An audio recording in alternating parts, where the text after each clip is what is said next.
be setting our routine. And அதுக்கப்புறம் வந்துட்டு routine set ஆனதுக்கப்புறம் we will be able to complete syllabus வந்துட்டு definite targets கொடுப்பாங்க. அந்த டார்கெட்ஸ் கொடுத்து நம்ம கம்ப்ளீட் பண்ண வச்சுருவாங்க. அதுக்கப்புறம் சிலபஸ் கம்ப்ளீட் பண்ணும்போதே we will டெய்லி வந்துட்டு நம்ம ரிவைஸ் பண்ணிகிட்ருப்போம். ஒரு ஸ்லாட்டுக்குமே 5 minutes ரிவிஷன் இருக்கும். ஸோ ப்ராப்பர் ரிவிஷன் இருக்கும். அதுக்கப்புறம் ப்ரெசன்டேஷன் நிறைய எக்ஸாம்ஸ் எழுதுவோம். ஸோ ப்ரெசன்டேஷன்லேயும் நிறைய ஃபோக்கஸ் இருக்கும். அதுவும் நம்மளை ரொம்ப ஹெல்ப் பண்ணும் எக்ஸாம் எழுதும்போது. ஸோ இந்த 5 ஸ்டெப்ஸும் நம்ம ஃபாலோ பண்ணால் நமக்கு ரொம்ப ஈஸியாக ஒரு ஈஸியான வழியில் நம்ம ஈஸியாக எக்ஸாம் எழுதுகிற மாதிரி இருக்கும். ஸ்ட்ரெஸ் எல்லாம் கம்மியாயிடும்.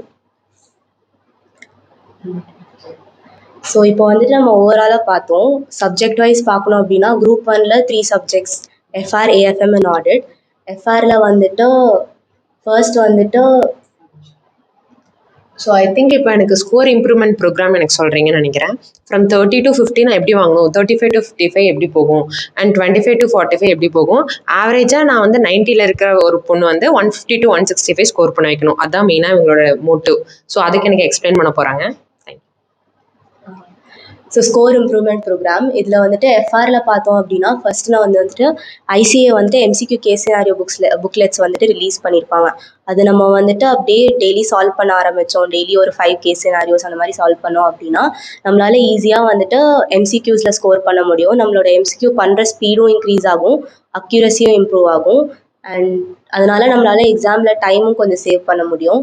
நெக்ஸ்ட்டு வந்துட்டு தியரி சாப்டர்ஸ். நிறைய ஸ்டூடெண்ட்ஸ் வந்துட்டு இந்த theory chapters first conceptual frame work, accounting technology, அப்புறம் ப்ரொஃபஷனல் எத்திக்ஸ் இருக்குது, அதெல்லாம் வந்துட்டு ஒமிட் பண்ணிடுவாங்க. ஏன்னா ஸ்டாண்டர்ட்ஸில் தான் நிறைய ஃபோக்கஸ் பண்ணுவாங்க. பட் நீங்கள் இந்த கான்செப்ஷுவல் ஃப்ரேம் ஒர்க்கும் அக்கௌண்டிங் அண்ட் டெக்னாலஜி பார்த்தீங்கன்னா டெஃபினெட்லாம் மோஸ்ட்லாக டெஸ்ட் பண்ணுற சாப்டர்ஸ். ஸோ அதுலேயே நம்மளால ஈஸியாக 5 மார்க்ஸ் ஆட் பண்ண முடியும். நம்ம நல்லா படிச்சிருந்தோம், ரிவைஸ் பண்ணிகிட்டே இருக்கோம் அப்படின்னா. நெக்ஸ்ட்டு வந்துட்டு RTP, MTP and suggested answers.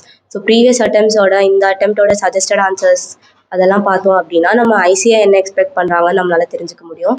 And RTP, MTP வந்துட்டு new kinds of questions, tricky அட்ஜஸ்ட்மெண்ட்ஸ்லாம் RTPயில் நிறைய வரும். ஸோ அது நம்ம ரிவைஸ் பண்ணும்போது ஒரு கற்றுக்கும் போது ஈஸியாக இருக்கும். அண்ட் பெரிய பெரிய சாப்டர்